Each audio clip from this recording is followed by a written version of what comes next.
Some of you don't really understand the reason behind President Trump's recent intervention in the Christian genocide happening in Nigeria. Many people saw the headline, but very few know the deeper reason why the United States and the world are finally stepping in. Let's start from the beginning. Over the last decade, America has been Nigeria's biggest international security partner. Washington has supplied drones, bomb kits, fighter jet upgrades, and intelligence worth billions of dollars. The idea was simple: help Nigeria defeat Boko Haram and its offshoot, ISWAP.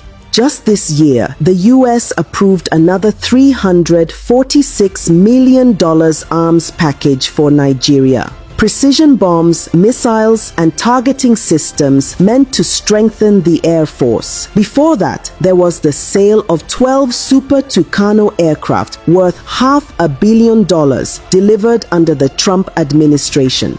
Add that to years of counterterrorism training, logistics support, and humanitarian funding. On paper, Nigeria should by now have one of the most battle-ready armies in Africa. But what's the result? The killings continue. Entire villages still get wiped out in Plateau, Benue, Kaduna, and Borno. Churches are attacked almost every week. Children are abducted from schools. Farmers can't go to their fields. Soldiers keep dying in ambushes, sometimes because they run out of ammunition.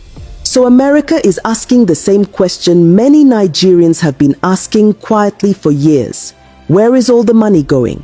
Because the United States tracks every dollar it spends. It knows when weapons are delivered, when training is done, and when things don't add up.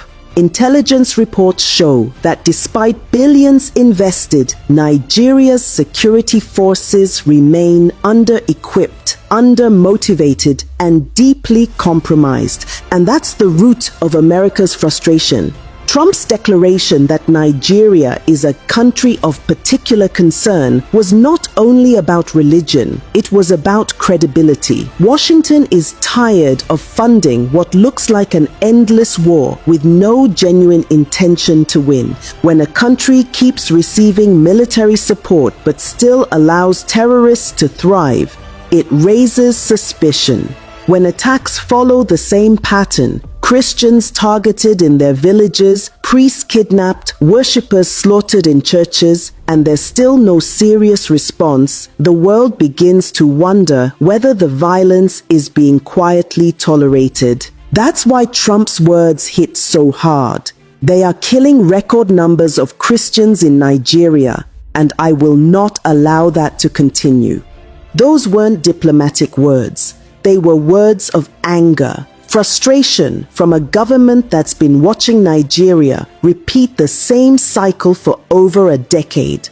And now, America isn't alone. The Canadian Parliament has discussed the killings. British lawmakers have questioned why Nigeria still receives military aid. The European Union has called for independent investigations into attacks that Nigerian authorities call herder-farmer clashes.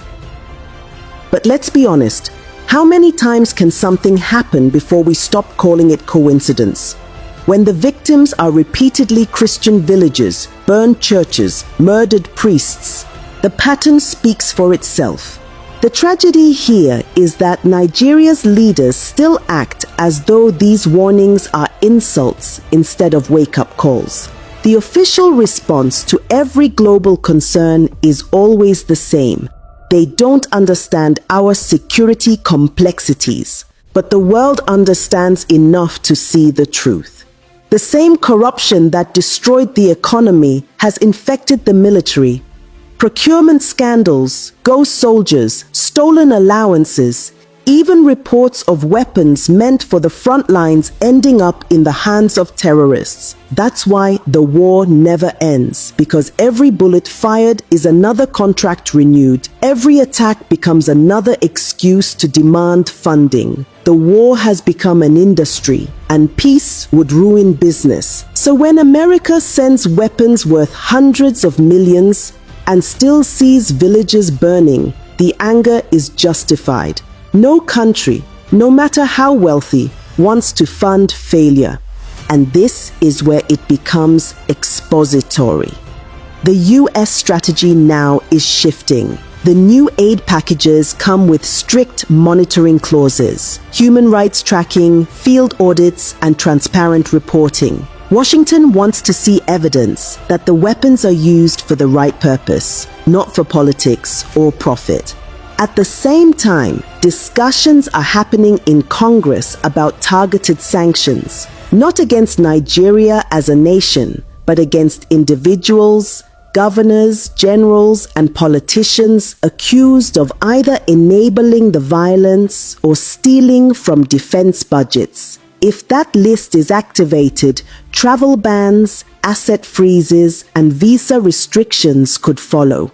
The message is clear. America is no longer willing to bankroll corruption. And that brings us back to the Christian genocide conversation.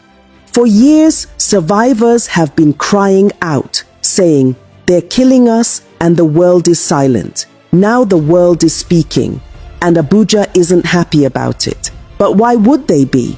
When you've built a system on impunity, accountability feels like an attack. Let's not forget what happened in 2021, when the US first considered putting Nigeria on the country of particular concern list. The Nigerian government lobbied hard to be removed. They promised reforms, new security strategies, new appointments, yet here we are. The killings not only continue, they've spread. So what exactly does the US want? It wants transparency. It wants Nigeria to prove that it's genuinely fighting terrorism, not managing it. It wants accountability for the billions already sent. It wants an end to the excuses that always begin with "we condemn" and end with "we're investigating." And let's be fair, America's concern isn't purely moral, it's strategic. An unstable Nigeria threatens the entire region. The Sahel is already on fire. Mali, Niger, Chad, and extremist networks are growing. If Nigeria falls deeper into chaos, the whole of West Africa becomes vulnerable. That's why Washington is acting tough. Not because it suddenly discovered compassion, but because instability in Nigeria eventually becomes a global problem. But that doesn't change the moral truth. Thousands of Nigerians, mostly innocent civilians, have been killed while those in power debate semantics. Whether it's called terrorism, genocide, or banditry, the result is the same. Human lives lost, families destroyed, a nation bleeding. So yes, the world is fed up, not with Nigeria as a people, but with a government that refuses to protect them. And that's where my opinion comes in. Nigeria's problem is not that it lacks help, it's that it lacks honesty. For every foreign dollar sent, there's someone ready to steal half of it before it reaches the front lines. For every tragedy, there's a press release instead of action. And for every victim, there's an official somewhere insisting it's not as bad as it looks. The world has finally stopped believing those lies. Trump's declaration, Canada's debates, the EU's concern, these are not attacks on Nigeria's image. They are reactions to Nigeria's silence. Because silence in the face of mass murder is not neutrality, it's complicity. So where does this leave us? If Nigeria continues on this path, the consequences won't just be diplomatic. Sanctions could cripple international trade.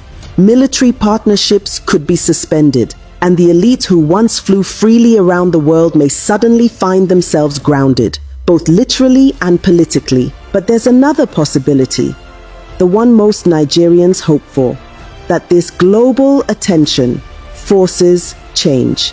That the government finally wakes up and realizes the world is no longer watching quietly.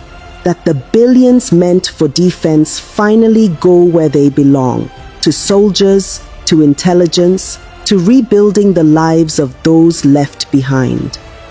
Because at the end of the day, America's anger is not the real story here. The real story is Nigeria's lost humanity, a nation so used to tragedy that it now debates whether a massacre is religious or political instead of asking why it happened at all. This is why the world is losing patience.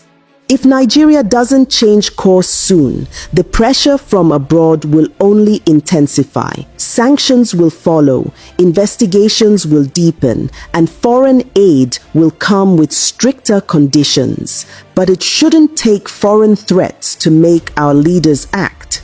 It should take conscience. It should take shame. It should take love for a nation that has already bled enough. The world has done its part. The question now is, will Nigeria finally do hers?